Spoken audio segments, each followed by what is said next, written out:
When I had originally gotten into voiceover, one thing that I wanted to make a point of doing was being able to work from home and be as well equipped as I could to have a home studio.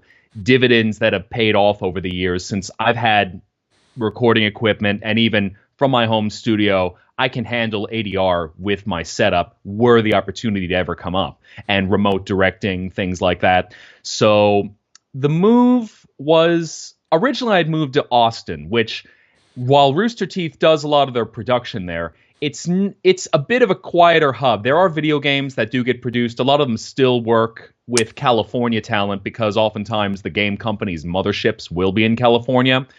But you are right that it is a lot more anime centric. Funimation is a massive powerhouse, and then with Sentai Filmworks down in Houston, the two of them tend to be some of the biggest pulls for the market down here.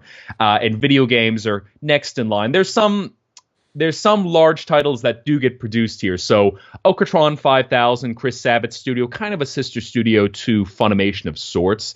They produce a lot for high-res studios such as Smite, which I had worked on, and they also do the series Paladins. And then Gearbox Software does a lot of production as well. So Borderlands 3, I believe, had a primarily, if not almost exclusively, Texas-based cast. And the director that I worked with on Nobunaga's Ambition, Taishi, he was hiring talent from around the country, but was based in Austin, Texas. So having a basis where I'm able to work remote and work around the country, it's nice because I can still have access to a lot of the projects. And sometimes some productions will only hire local talent. A lot of LA studios in particular, and even a few back in New York, they only want to be able to hire someone who is in state or in the nearby area so they can come in to record.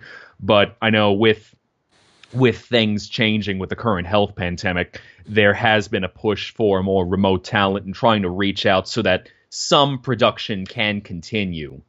But it was kind of a thing of just building up in a new market, getting to know other voice actors and reaching out just to get involved with other projects. Because even if there might not be something directly in the area, like in Austin, anime production is all remote. Any anime production that was done in Austin had since closed up shop with a studio called Monster Island that was part of ADV, which eventually became Sentai Filmworks.